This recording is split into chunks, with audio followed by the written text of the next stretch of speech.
Sir Jim Ratcliffe is selling us out. He's selling the fans out. Why is he selling the fans out?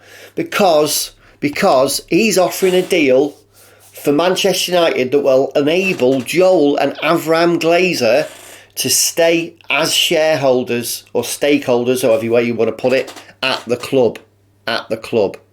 In what has been an highly anticipated and controversial act, likely to infuriate us all United fans, everybody who wanted the Glazers out.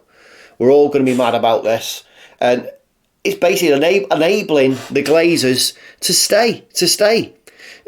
So this deal will see Ratcliffe take a controlling stake of more than 50% and allow the Glazers to take 20%. 20% are still going to be involved in the club.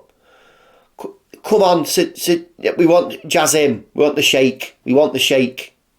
So anyway, should that proposal get the nod, it would mean that a connection with the family whose leveraged buyout in 2005 plunged our club into hundreds of millions of pounds of debt. And it will continue.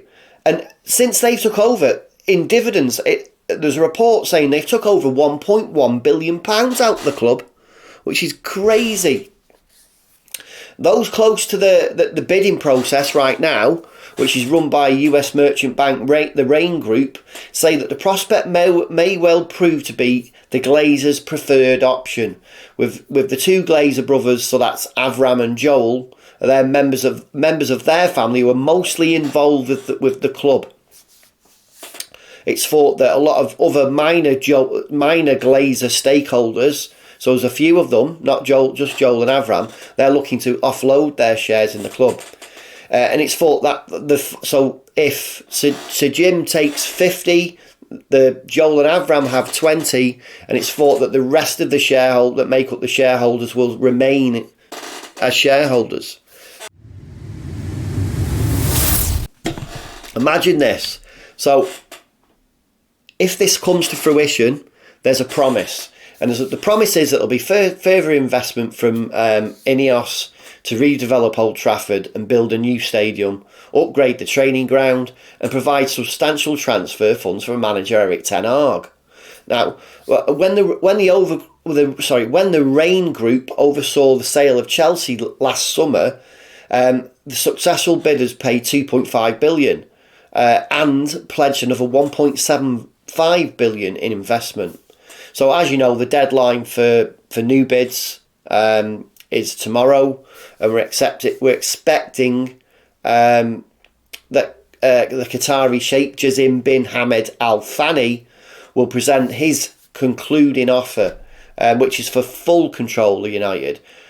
He has no interest in the partial sale, and the fact is, there's going to be protests at the Villa game. Apparently in the first 18 minutes of that game there'll be protests outside the ground, protests inside the ground. There's going to be protests outside Old Trafford, all aimed at full sale, not a part sale kind of thing. I can't remember what the slogan is exactly, but there is a slogan. I think it's just around full sale. I mean, Sheikh Jazim is seen as having the deepest pocket and remains an attractive proposal for all of us. I mean, he wants a full takeover, and it's seen as a cleaner transaction. It's expected that a preferred bidder will then be selected. So after Friday, anyway. So these bids will go in tomorrow. But I mean, look, thinking about this story that broke late last night, it's likely that, I mean, the Glazers may know about this already. But anyway. So the bids will go in tomorrow night, and it's expected that a preferred bidder will then be selected within the coming days, with the aim of to have investment or new owners in place for the transfer window in June. Come on, I don't think that's likely at all. I mean, it's possibly most likely if Jim Ratcliffe takes his 50%, so it's not all change at the club. But if Sheikh Jazim comes in and takes over completely, then that is full change. Surely the processes will be different, and that'll lead to more paperwork. Things take longer. I don't know. I mean, you share with me with what you think. I mean, I personally think we don't want Sir Jim Ratcliffe. If this is true, we don't want you, Jim Ratcliffe. United fan or not, you told the fans in your statements that you were going to. You only had the club's, Manchester United's interest in your heart. How is keeping the Glazers, who've been toxic at the club for 18 years, put it in debt? You're going to keep it in debt. You're not going to pay the debt off. You're actually going to borrow as well to buy your 50%. How is that helping or taking care of Manchester United? As a business, it isn't just about what happens on the pitch. Yes, us fans, we want to win. We want to win everything. We want the best players. But ultimately, it has to be done on sound ground. And if you're taking 50%, the Glazers have got 20%. That means that the remaining 30% is owned by various other companies, and the debt stays, and maybe the debt increases. And we don't want that. Do you agree? Please let me know in the comments below. And if you don't subscribe, please subscribe and help the channel grow. Thanks for watching.